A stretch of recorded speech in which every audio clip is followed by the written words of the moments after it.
Senhor, ensina-nos a trilhar a luminosa estrada do auxílio. Dá-nos força para destruir a pesada fortaleza de nossos próprios erros. Coragem para abrir o caminho da libertação de nós mesmos e recurso para desobstruir o coração em favor dos nossos semelhantes, entregando-lhes, enfim, os tesouros de amor que nos confiastes. Que por onde passemos, a dor se faça menos angustiosa, a ignorância menos agressiva, o ódio menos cruel, a terra menos densa, o desânimo menos sombrio, a incompreensão menos destruidora. Se não possuímos ainda bens positivos com que possamos enriquecer a jornada terrestre, ajuda-nos a diminuir os males que nos rodeiam, que em teu nome distribuamos fraternidade e renovação, usando com alegria os dons sublimes e invisíveis do silêncio, da compreensão e da renúncia.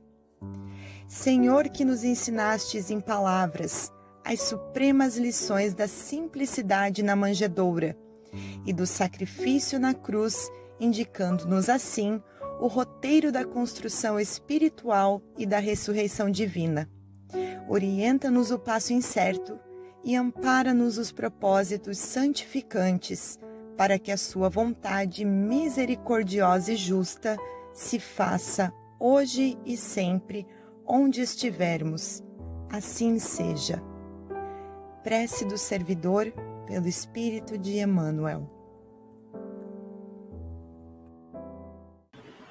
Hoje nós temos aqui dois instrumentos muito interessantes para o nosso debate.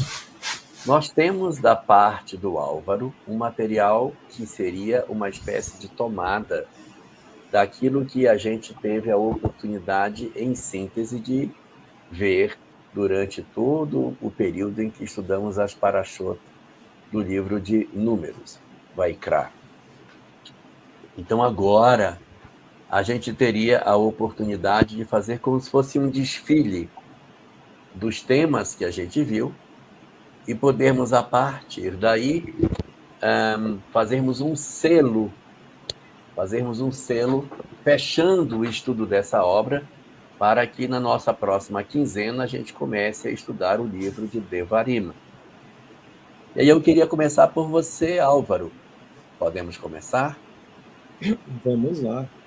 Um pequeno resumo, é algo bem rápido mesmo.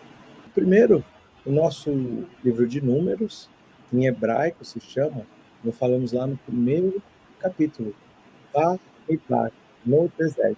Então, no deserto, isso se dá pelo fato de que o primeiro de todos os versículos se dá, e falou Deus com Moisés no deserto. Mas é interessante também a gente observar que Números vem da expressão em hebraico, Homesh HaPekudim, que significa uma referência ao censo, porque logo no primeiro capítulo a gente encontra o censo do povo de Israel. E logo após, nós encontraremos no último, também mais uma vez, o censo do povo de Israel.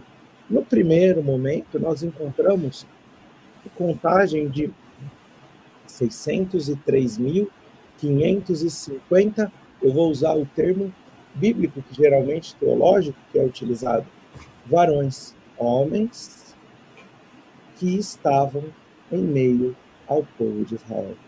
E aqui a gente encontra alguns elementos interessantes. O primeiro é a organização do povo de Israel em torno do tabernáculo. Nós vimos que o povo de Israel foi acometido do pecado do bezerro de ouro, Retaegel em hebraico. E esse pecado do bezerro de ouro, ele trouxe graves consequências que foram discutidas lá anteriormente no livro de Levíticos. Mas em função de termos observado a construção de um bezerro de ouro, e é interessante que há uma semana atrás estive na exposição de Tutankhamon, os tesouros de Tutankhamon, era um dos menores faraós do Egito, mas é o tesouro que é encontrado na sua condição de intocável. Ele mais preservado, né? mais preservado de todos. E ali, caminhando... Ocupa 6 salas no Museu do Cairo. 6 salas. 6 Era o salas. mais pobre. E era o mais pobre, né? Exatamente. Mas ele não foi encontrado pelos saqueadores. E quase todo em ouro maciço. E é interessante que a gente encontra lá bezerros de ouro, observando a influência ali do exercício das crenças e da religiosidade do Egito Antigo, sendo arrastada pelo povo de Israel. Mas como o povo adorou algo que era visível, era necessário agora encontrar o conceito de um Deus não material, mas que estava em meio a todos. Então, aquela única tribo que não adorou o bezerro de ouro, os levitas, eles se organizam em volta. E o povo de Israel, as outras tribos, se organizam ao entorno dele. Esse é só o primeiro capítulo. Depois nós encontramos a referência de Sotá.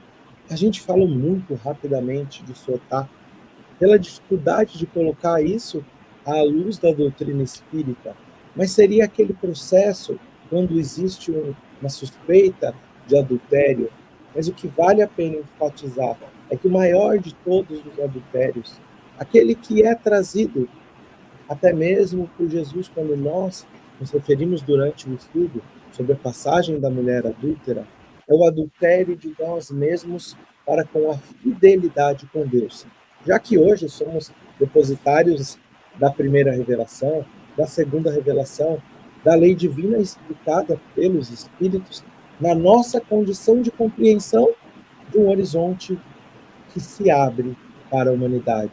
Nós temos o dever de, como aqueles que mais receberam, de também mais oferecermos em serviço de fidelidade a Deus e ao Cristo. As leis de Nazirut, quando Elahá falou muito bem lá de Sansão, contou a história de Sansão, um Nazir. Nazir era aquele que não cortava os seus cabelos, que não bebia vinho, que tinha os seus votos para com um compromisso. E a gente comentou sobre João Batista como sendo um nazireu e não um nazareno. Jesus era nazareno. João o Batista era um nazireu. Nós falamos sobre a inauguração do tabernáculo depois de todo o processo, depois de todos os significados de construção. Nós falamos de como era a organização do povo de Israel para viajar por entre o deserto. E a gente compreende que muitos de nós ainda encontramos nas nossas vidas as nossas ilusões se desfacelando. E então, diante de um deserto, nós temos apenas a opção de procurar nas leis divinas e nas leis e na natureza que nos cerca a maneira de compreender esse deserto interior que antecede a entrada à terra prometida, a terra de Israel. Falamos de Miriam e Aaron, os irmãos de Moshe, de Moisés, e Miriam e Arão, eles fizeram a sua maledicência contra Moisés e receberam então a lepra. Quando nós falamos um pouco sobre o efeito da maledicência nas nossas vidas. E vale lembrar que, certa feita, conversando com a dona Leida Lúcia, que trabalhou com o Zé Arigó durante uns 15 ou 16 anos, ela então contou que, certa feita, Dr. Fritz disse que o que causa maior adoecimento na humanidade, a maior causa de adoecimentos é a maledicência. Nós encontramos o povo de Israel assistindo o episódio dos espiões, quando homens nobres verificam a terra de Israel, mas compreendendo o quanto deveria ser o esforço, o quanto a gente tem que suar para verdadeiramente adentrar a terra de Israel. Como é difícil esse esforço. E como 10 deles, se estremeceram e falaram lamúrias, falaram mentiras sobre a terra de Israel. Nós encontramos também um homem que descumpriu a lei de descanso, a lei do Shabat. E falamos sobre a pena de morte, falamos sobre o dia de sábado, falamos da revolta também de Korah, Datã, Aviram, e eles que se revoltaram contra a liderança de Aron, que era o sumo sacerdote do povo de Israel. Ali falamos do episódio do cajado que floresceu e determinamos que essa liderança, que esse processo deve estar intimamente vinculado à autoridade moral e não apenas à vontade de possuir algum título de liderança. Falamos da vaca vermelha e das suas cinzas de purificação, quando a gente se recordou da passagem do bom samaritano e a condição de que o levita e a condição de que o sacerdote deveriam passar por esse ritual de purificação tão complexo, fazendo com que eles se virassem à obrigação de acudir àquele homem que estava ali deitado, porque não havia ninguém a enterrá-lo. E a lei judaica diz que quando não tem ninguém, até mesmo um sacerdote, até mesmo um cohen, um levita, deveriam então sepultar aquele homem. Falamos da morte de Miriam, a irmã de Moisés, que foi a primeira das evangelizadoras infantil, e ela que tinha o poço caminhando junto ao povo de Israel, que desaparece. A vitória do povo de Israel sobre Amaleque, lembrando as más tendências que carregamos, e a guerra interior das luzes com a sombra, a vontade de ascensão com a vontade de conexão com a natureza humana, com a matéria do mundo. Essa disputa que vive em todos nós. Falamos de como também Balaão, o profeta, o médium não judeu, foi contratado por um rei, Balaque, e esse rei, ele foi em direção ao povo de Israel, pedindo que Balaão amaldiçoasse. Falamos sobre a incondição de um processo obsessivo contra quem não tem afinidade.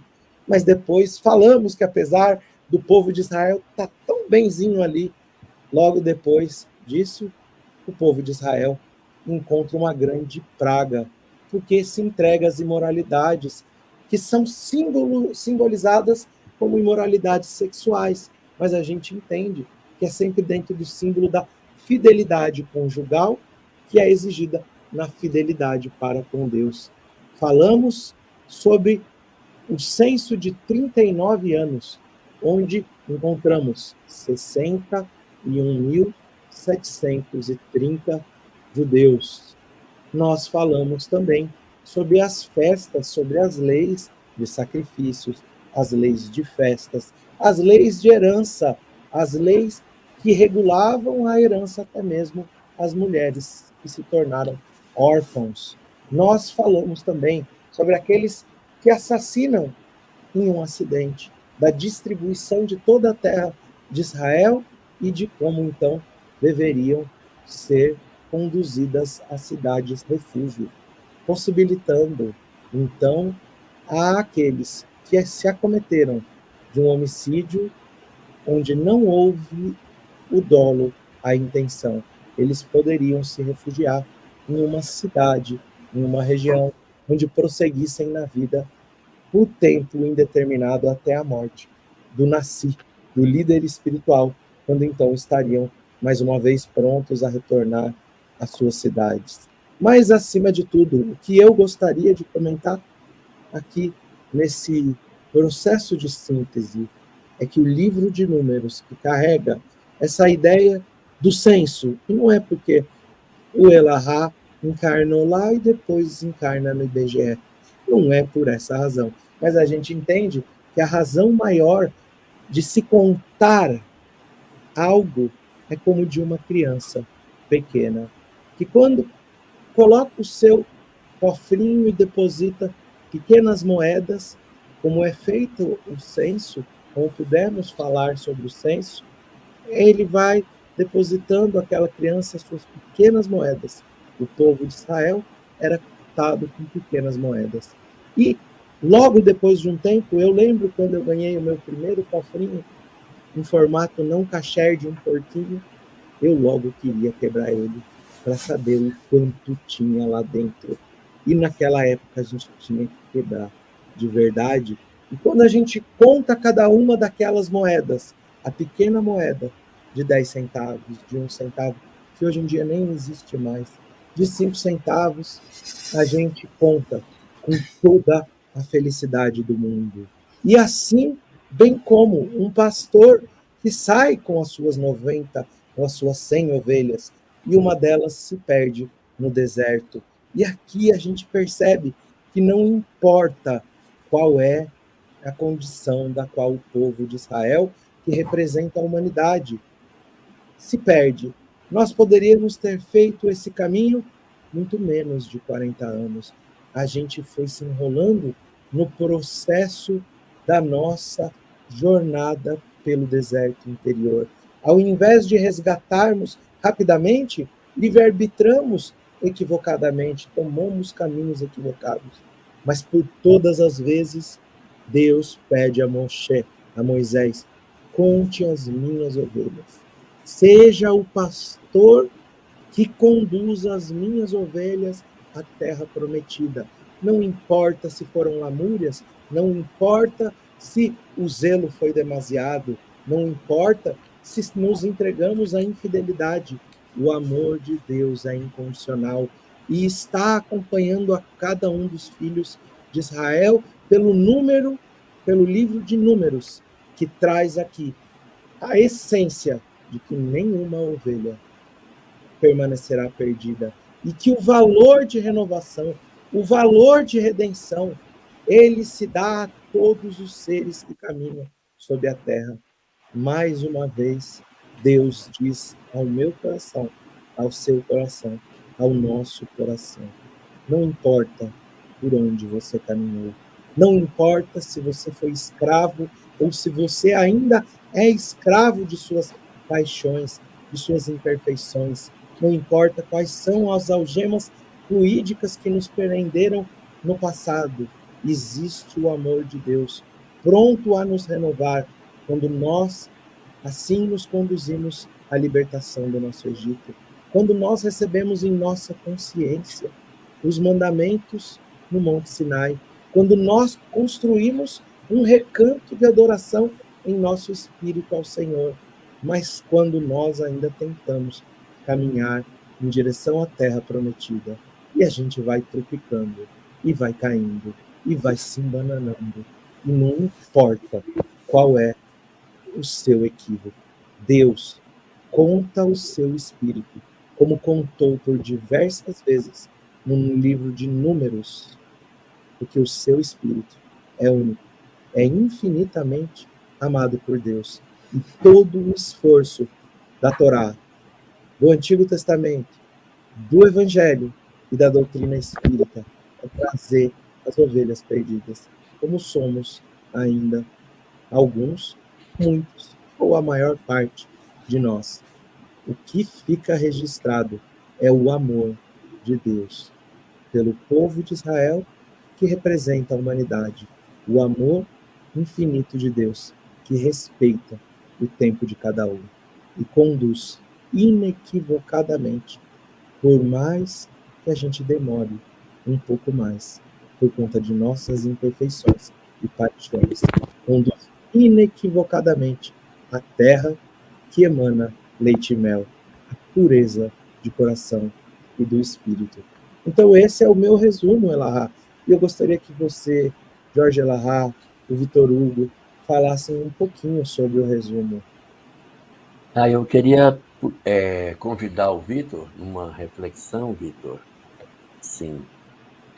Quando a gente toma uma obra como essa, que tem um nome de Números exatamente pelo fato de que, dentre os vários pontos de resumo, existe essa parte relacionada com verificar, né, as tribos, como é que elas estavam posicionadas em termos de quantidade, e boa parte de um trecho da obra é destinado exatamente a essa enumeração. dessas famílias que pertenciam a diversas tribos. Que contribuição você poderia dar para nós na reflexão sobre esse momento do povo de Israel, esse movimento de contagem dessa população?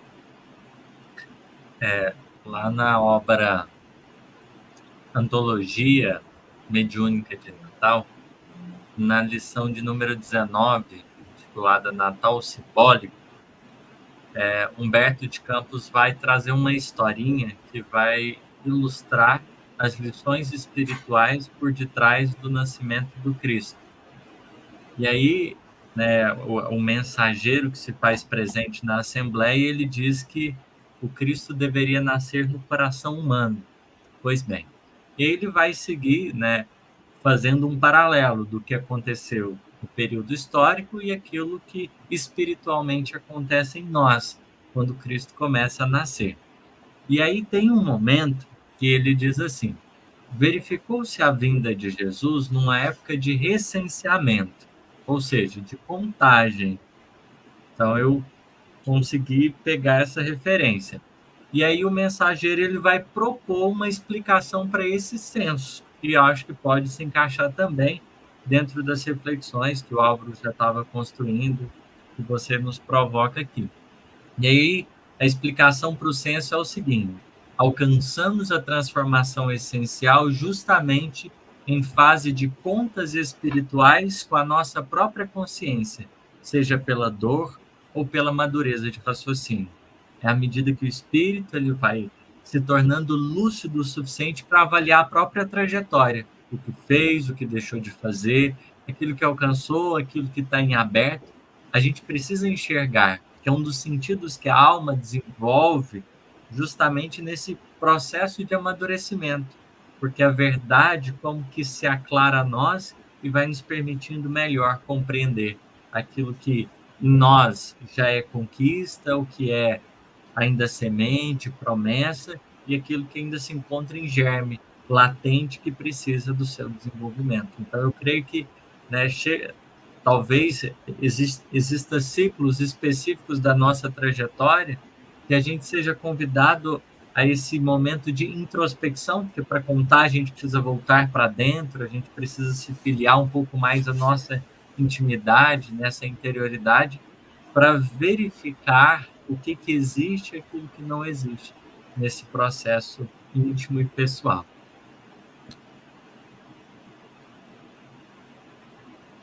Professor Severino Celestino, como é que a gente trabalha essa questão aí a gente fechar esse ponto aí do censo e o meio shekel que a gente precisa dispor para a contagem do povo? Como é que fica isso? É interessante, Álvaro, o Elahá e Victor e os queridos internautas, a gente analisar, a gente está vivendo um momento, falamos muito de uma transição planetária, de uma mudança, de um preparo para um planeta regenerado. E a gente pode ver a história do Levítico, o Bamidbar, que é no deserto, e é uma história que acontece toda no deserto, numa espécie de transição entre a libertação do Egito e a entrada na Terra Prometida. O povo passou por uma grande transição, por grandes provas. Tivemos no meio de tudo isso algo que mexeu muito com os nossos assistentes, com as pessoas que estudam conosco, que foi a famosa Guerra Santa, que acontece nesse livro, que a gente tentou, através de informações, como a história que o Álvaro trouxe da Joana d'Arc, mostrando a necessidade que, às vezes, a espiritualidade tem de tomar determinadas providências, que nem é castigo, nem é privilégio, mas é colheita daquilo que da nossa invigilância. E eu vejo esse período como um período de transição importantíssima, porque essa contagem vai mostrar que os primeiros, durante 40 anos dessa caminhada no deserto, foi, na verdade, uma transição seletiva. Quando a gente vê, no meio de todo esse esforço, de toda essa administração de Moisés, quando chega na hora da Terra Prometida, sobrou apenas 2 que tinham condições de entrar, que era Caleb e Josué, mostrando que Deus seleciona realmente aqueles que têm, como Jesus fala nas suas parábolas, a porta estreita e a porta larga. Poucos entraram pela porta estreita, poucos estavam prontos, e como a gente vai ver no próximo livro, Devarim, a preocupação de Moisés ainda, já que não podia entrar, de orientar esse povo, admoestar esse povo, aconselhar esse povo a se prepararem de tal forma que pudesse continuar todo o ensinamento de Deus aplicado na nova terra de Canaã, onde eles iriam entrar. Então, é realmente uma transição fortíssima, uma história de 40 anos, que marca exatamente a quarentena de tudo, a quarentena da nossa vida. Ela é símbolo de mudança, de transformação. As doenças têm sua quarentena. Jesus ficou 40 dias no deserto, Moisés 40 anos. Há sempre um símbolo cabalístico no número 40 que mostra que é um período de transição. Então, nós estamos vivendo uma quarentena planetária na nossa transição planetária. Esse povo viveu 40 anos de transição entre uma escravidão, uma idolatria pagã no Egito, para uma libertação com Deus na Terra Prometida. Então, eu vejo que o Levítico, ele, de uma certa forma, ele resume o que aconteceu no Gênesis, no Êxodo e no Número, para que culminasse com essa conclusão fantástica de que muitos são os chamados, mas poucos os escolhidos. É assim que eu vejo esse livro, que é fantástico, e que a gente pode muito bem fazer o paralelo entre ele e o que nós vivemos hoje. Nós estamos numa transição, nós estamos num deserto ainda, muitos, né, sem condições ainda de penetrar e viver um planeta regenerado que se aproxima aí. Tem muita coisa que a gente pode extrair do que aprendemos no livro de Números. É assim que eu vejo. Até porque a próxima obra, Devarim, chamada Deuteronômio, a gente vai discutir isso na próxima live, mas Deuteronômio significa a lei de novo. Segunda então, lei, né? Deutero, quem estudou química lembra dos alotrópicos, né? Deutério e trítio. O Vitor Hugo aí, que é especialista em química, deutério e trítio, que são expressões alotrópicas do hidrogênio. Deutério é porque tinha dois prótons e o trítio tinha 3. E eram elementos são elementos instáveis, alotrópicos do hidrogênio, forma de composição. E esses elementos, deutério vem disso aí. E deuteronômio também vem a lei de novo, a segunda lei, né? 2, o deutero de segundo, nômio, lei. E vai ser um livro bem diferente, como são diferentes dos dedos da minha mão. O quinto livro, não é? É um livro bem diferente dos outros 4, que estão alinhados dentro de um propósito, e o quinto se comunica com todos os 4, né? Diferente dos outros, que para se comunicar é mais difícil.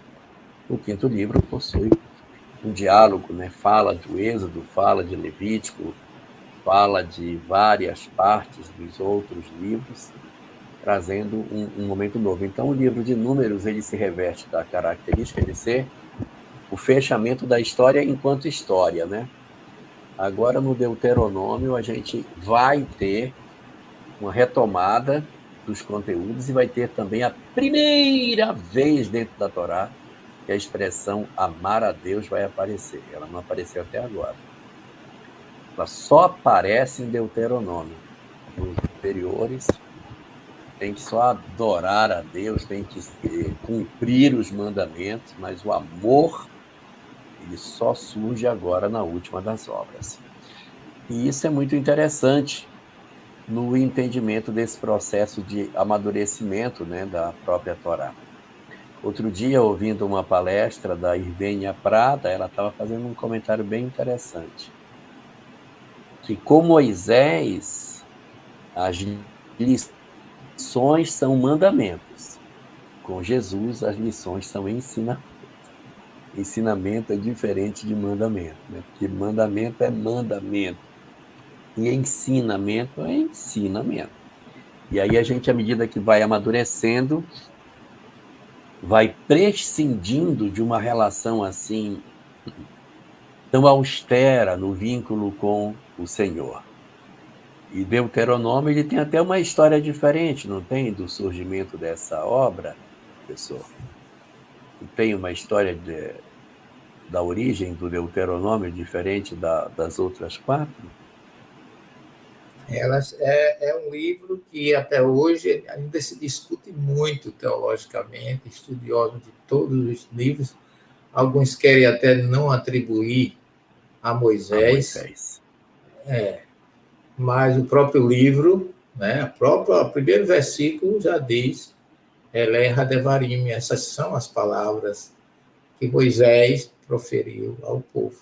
Então, já começa citando Moisés no primeiro, quase a quarta palavra do livro já cita Moisés. E é citado em outras obras também, da própria primeira revelação, a autoria de Moisés. Mas é um livro realmente que ele é atípico, ele é diferente, né? É um livro Mas que a gente vai tratar dele daqui a 15 dias. Se Deus quiser. É um E a livro gente vai... que a expectativa é grande. Ele é um livro bem diferente. As pessoas pensam que é um resumo da Torá, mas não é. Tem nada de Ele resumo traz da novidades. Torá. Ele traz novidades. Muitas. Traz. Mezuzá traz uma série de coisas, né? Vai trazer a parte não só da Mezuzá, mas do Tefilim, muita coisa. Mas muito bem. E é nele, só para fechar, é nele que está o Shema Israel, oração diária do povo judeu, que não tem nenhum outro livro dos 4 que nós estudamos até agora.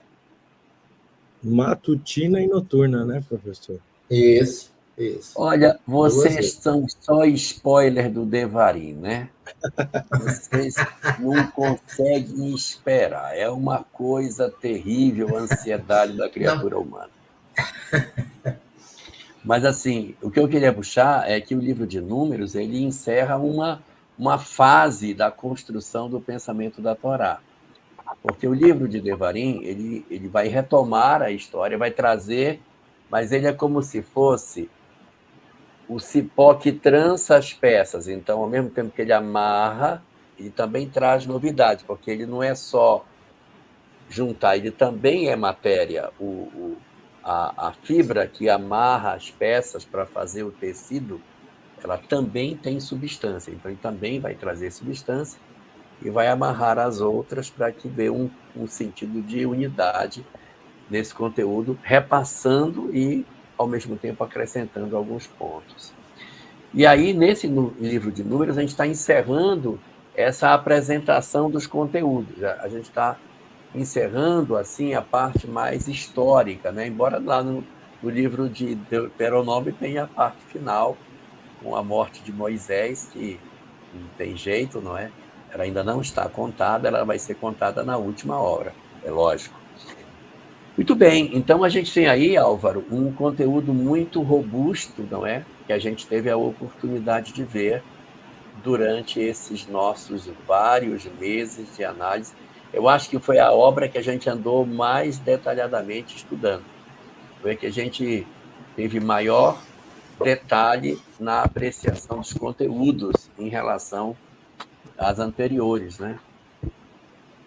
Acho que a contribuição do professor Severino foi essencial para esse estudo mais meticuloso do livro de Números. E, professor, o senhor faz a nossa prece de encerramento de hoje? Faço, sim, meu filho. Vamos aproveitar este momento para agradecer a Deus, a Jesus, aos Espíritos amigos, a possibilidade que nos concederam de encerrar esta obra, esse livro, Bamidbar, no deserto, ou o livro de Números, onde nós aprendemos muito, onde fomos muito premiados com as lições espirituais e que sabemos que são inesgotáveis os ensinos de Deus. E assim, a nossa humildade de entender o quanto somos pequenos, diminutos diante de tanta grandeza espiritual, é que nos faz perseverar, é que nos faz acreditar que a misericórdia de Deus está sempre ao nosso lado. E que um trabalho de união, de comunhão, de comunhão, de fraternidade, como nós fazemos aqui, ele visa, sobretudo, a universalidade do aprendizado. Conhecereis a verdade e ela vos libertará. Frase do nosso Mestre Jesus, que nos ensina exatamente a buscar a libertação ou a liberdade por meio do conhecimento. A desinformação é que nos leva ao desvio, à perdição, à incompreensão e ao desamor. Mas a luz do conhecimento nos faz melhores, nos faz ou nos torna incomodados a sermos melhores, a mudar, a crescer e a buscar o caminho do bem, do amor e da paz. Agradecidos somos, Jesus, por teres enviado Moisés com todo esse grupo de seguidores que, através dele, de Jesus e do Espírito da Verdade, nós estamos tendo condições de receber essas informações que são indispensáveis à nossa evolução espiritual. Abençoa, Senhor, a Denise, o Álvaro, o Elahá, o Victor, aos nossos irmãos internautas, que a nossa união, que as energias positivas advindas desse estudo, desse encontro, possam servir de esperança e de alento para aqueles que sofrem, que ela possa se estender aos leitos dos hospitais, àqueles que estão para receberem cirurgias, aqueles que já se operaram estão em recuperações, aqueles que estão nas UTIs, os desesperançados, aqueles deprimidos, aqueles que estão com ideias suicidas, que Deus ilumine e mostre o caminho da verdade, da luz e da esperança. Que o amor, que a paz envolva os dirigentes das nações do nosso planeta, que descubram a importância que representam os seus subordinados, que devem ser assistidos e amados, nunca explorados. E que a paz possa reinar entre as nações, que os homens amadureçam o suficiente para descobrir que só o amor constrói. Obrigado, Senhor, por mais esta oportunidade. Trazei a paz a todos nós. Permanece conosco, Jesus, em nossas vidas, em nossos lares, onde estivermos, em todos os momentos das nossas vidas, hoje, amanhã e sempre. Que assim seja. Graças a Deus.